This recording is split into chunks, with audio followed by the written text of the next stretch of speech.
Technical Option Traders Inc. We're going to talk about what happened today. Market recovery, is it going to continue? What's going to happen? So everything's all over the place right now. So bulls and bears continue to fight. Big meeting was the FOMC meeting, and they discussed that they are going to increase interest rates. So be careful about that, right? So if interest rates are going to go up, that's something to be wary about. Something that tracks the index is TNX. Just be aware of this, where this is currently sitting, the yield, and last time when it went this high, what happened, and something that helps you. TNX is one of them. So we're going to start off with the S&P 500. All right, so let's get down to it. So looking at the S&P 500, let's have a look at the week. This is a huge candle on the weekly. Okay, this is a huge bullish candle on the weekly. It pretty much covered all of this right here. All of this uncertainty got covered. But the big thing is, on such a big volume, such a big candle, the volume doesn't match the move, in my perspective. Okay, so in my perspective, this volume kind of not too taken away by it. All right, so today's volume had about so weekly volume was 8.6, right? And you can see that this candle had about 11 million, and then this bullish candle here had about 9 million or so. Actually, no, sorry, 9.7 million. Okay, so shares traded. So okay, overall, okay, we got a good green candle. Now, what am I looking for here for the next few weeks, right? So I'm just gonna remove some levels here. So if we look at this, what I'm actually hoping to see is a pullback around this zone, test of here, and then test this, and then bounce to here. Okay, so whenever a move gets vertical, it's a one directional, it's not going to happen like that. So we saw this down move, a quick down move happened, then we had a pullback, then a down move continued. So if this is going to be an actual up move, we actually need volume to consolidate here for a little bit before making the next leg higher. The one thing that is positive for the bulls right now is that the downtrend line is broken. Okay, so that's positive. That's an intraday downtrend line. However, this support level was held, but this tested and it took us all the way back to about May of 2021. So we can see how quickly levels can bounce. So this is something to be wary of. So let's look at the daily here on the smaller time frame. The daily looks strong here as well. So same thing on the daily. I would like to see price come back here to test certain levels. Okay, for example, like test this level at least, and test this, then bounce, and in direction just kind of move up here. Okay, however, this is a big level for the S&P 500. This level has held the test of time. Okay, so I'm just going to stretch it out here. Okay, so this is an important zone for the S&P 500 now. If the bulls are going to take control, they're gonna let a pullback happen, a little relief you can say from this upward momentum, and then they're going to continue to push higher. If that is going to happen, that time will tell. So I'm a big believer on price acceptance. As you can see here, price consolidated right here as well before moving down. So whenever a price gets one way, don't chase it. Let the price get accepted, and then the next move that comes from it, that's the one that you want to be in, right? You want to pay attention to what's happening. Every day there's a new opportunity. Don't chase everything, okay?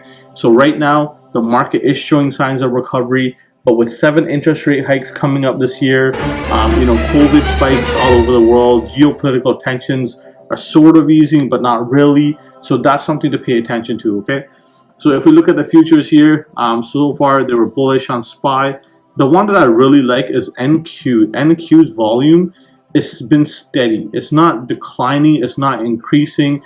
It's steady volume. So this is actually pretty good on the NQ. It broke a downtrend line. NQ has a lot more recovery to do, to be honest, than S&P 500 does. So, however, this is a big level right here. Okay. So until that level is defeated, there's still sellers in control, right? So we want to see, okay, nice move here by NQ. We want to see some consolidation before we get to the 14,670 level, and then a push to maybe higher. If this level fails, we want to see a level get taken out at 13,760, and we're going to push down back below. Okay, So don't get too emotionally attached to anything. Just look at the levels right now, right? So if we look at the weekly and the NQ, same thing as the S&P 500, okay? Huge move up. You know, the last 2 days of selling pressure, or the last 2 weeks of selling pressure is still greater. That's okay. We want to see buyers come in here and step up a little bit. Okay, we want to see more accumulation. Now, the other thing we want to focus on is when these markets go up. So when S&P 500 goes up or tech goes up, gold does not usually go up as well. So gold is holding an important level here at 1920. And it came back down from 2087, right? So we touched this about the futures and it came back here. So now gold is consolidating here, okay? This is why I'm not too sure about the rally. I want to see gold come back down and maybe get into this, you know, range again and trade in the range. But until, like, gold is a hedge, okay? So that's what most people use it for. And we can see that, you know, it's still holding strong to the upside. So I'd watch gold very closely here, not too, you know, confident in this up move until gold starts to come down a little bit. And also crude oil.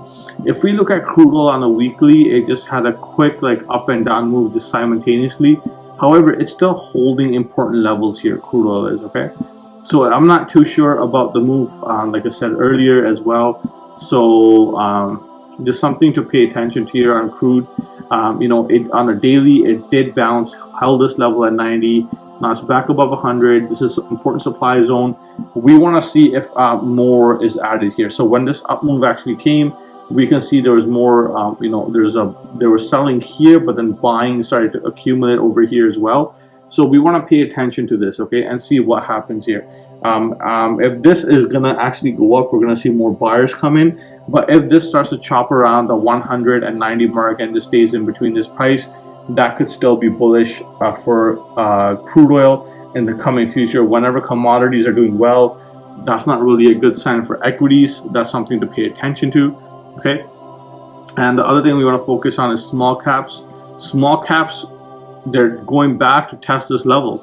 I mean, if you've seen my previous videos, I've talked about this level. Small caps are in this zone right here. If this pops, this goes into a bigger consolidation, which is right here. So this is the big consolidation level here, okay, for small caps. Something to keep an eye on. Weekly, they did the same thing as everything else. So, however, this is a big level, big test for bulls in the coming next 2 weeks. I think are very, very important for the bulls to take control here, okay? So let's look at the Dow Jones. Dow Jones breaking here as well from this downward channel. This is sort of like a bull flag here. So if this is actually real, we're going to see Dow really rip really fast to 35,700.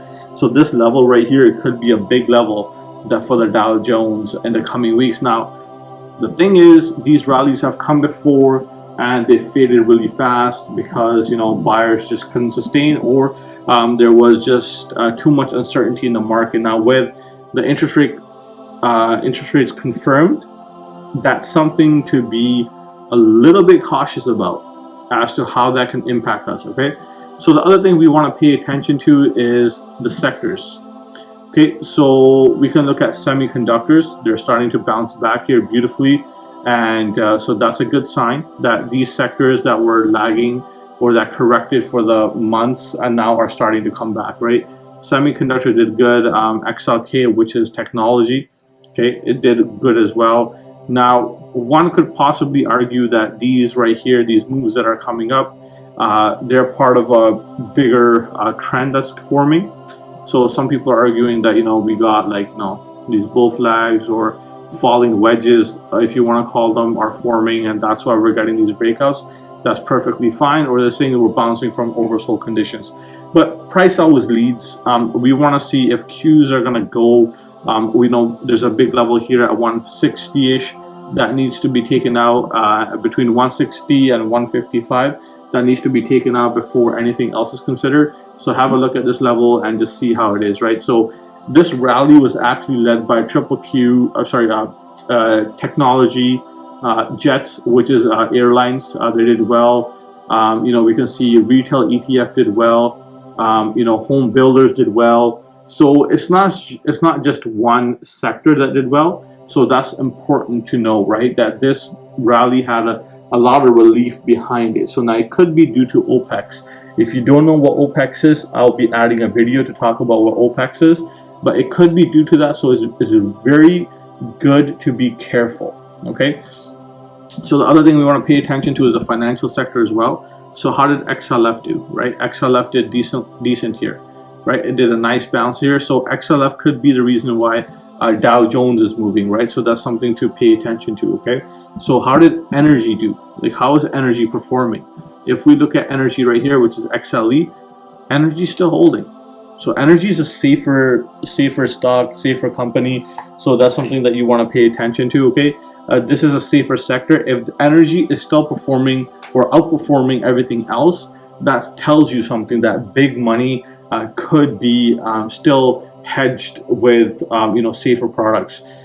So that's something to be aware of. Look at just the volume in XLE. The volume is still buying. It's aggressive. Like, we have like 97 million shares traded here, 62 million here. So today was a low day with 20-some million shares. So let's have a look at XLK compared to XLE, right? So XLK Tech had about 12 million shares. That's something to be aware of, right? So maybe there's something bigger coming that we're not seeing yet, but that's something definitely to be paying attention to. So I've given you guys the levels. Have a look at those levels and be really careful here about what's going to happen in the markets. There is rebalancing at the end of this month, so we could see some sort of epic meltdown coming up. That's what I personally think, if buyers in these sectors don't come back. So if XLF, XLK, Jets, home builders, all these companies are important and for the market to move higher. If these sectors get wiped out, or there's not enough buying pressure remaining, we will not see this rally sustain itself. So you got to remember, right? The stock market is a basket of stocks that have basket of goods inside. So you got to be careful, okay, when you're deciding on what to invest in and if you want to go long here. So don't just, don't have FOMO. Just wait and really observe the trends here and just have a look and see what's going on. Is it really real for me? Is it really going to work out? And then take the trade, okay? If you guys like my videos, you guys like the content, I'll keep posting, but make sure you guys like and subscribe to the channel. I'd really appreciate that. Thank you.